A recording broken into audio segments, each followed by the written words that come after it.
ప్రభునందు ప్రియమైన దేవుని బిడ్డలారా, మీరంతా ఎలా ఉన్నారు? మీరు రోజు వాక్యం చదువుతూ ప్రార్థన చేసుకుంటూ ఆత్మీయంగా బలపడుతున్నారని ఆశిస్తున్నాను. ఈరోజు దేవుడు మనకిస్తున్న వాగ్దానం సంఖ్యాకాండము 21వ అధ్యాయం 9వ వచనము. సర్పపు కాటు తినిన ప్రతివాడు ఆ ఇత్తడి సర్పమును నిదానించి చూచినందున బ్రతికెను.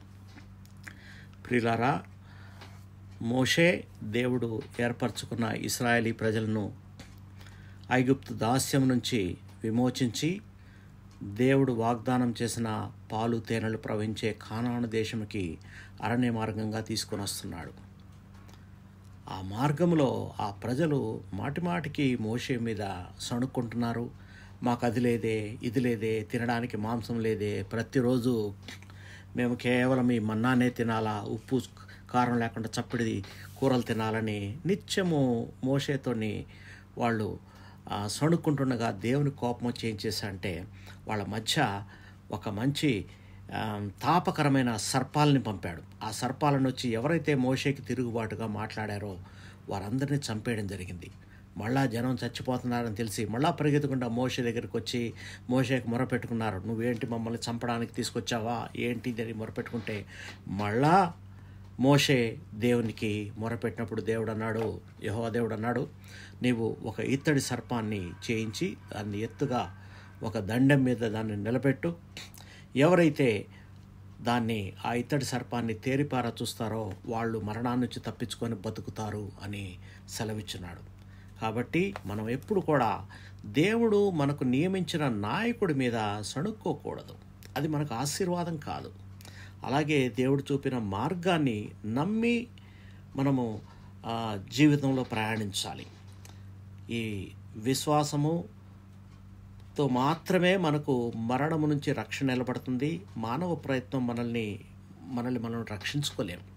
కాబట్టి నువ్వు ఎక్కడున్నావో అక్కడి నుంచే క్రీస్తు వైపు చూడు, శిలువలో ఉన్న క్రీస్తు వైపు చూడు. ఇప్పుడు ఇత్తడి సర్పము లేదు, మోషే లేదు, కానీ యెహోవా దేవుడు మన కొరకు శిలువలో వేలాడుతున్న యేసయ్యను ఉంచాడు. ఆయన వైపు ఎవరైతే తేరి చూస్తారో, ఆయన గాయముల వైపు ఎవరైతే చూస్తారో వాళ్ళు స్వస్థత పొందుతారు. తర్వాత ఆయన శిలువలో చేసిన కార్యాన్ని ఎవరైతే హృదయమందు విశ్వసించి నోటితో ఒప్పుకుంటారో వారు మరణం నుంచి తప్పించుకుంటారు. ప్రార్థన చేసుకుందాం.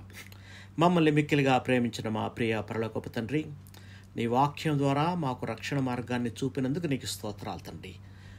ఏ విధంగా అయితే సర్పపు కాటు వలె మేము కూడా పాపం చేత మరణిస్తున్నాం తండ్రి, కానీ నీ కుమారుడు ప్రభు అయిన యేసుక్రీస్తు శిలువపై ఎత్తబడి మాకు నిత్య జీవం ఇచ్చాడని మేము విశ్వసిస్తున్నాము తండ్రి.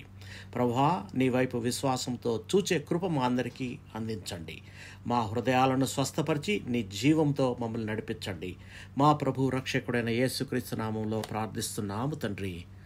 ఆమేన్. మీకెవరికైనా ప్రార్థన అవసరత ఉంటే నా వాట్సాప్ నెంబర్కి మీరు మెసేజ్ చేయండి. +965 94724454. దేవుడు మిమ్మల్ని సమృద్ధిగా ఆశీర్వదించి బలపరచునుగాక.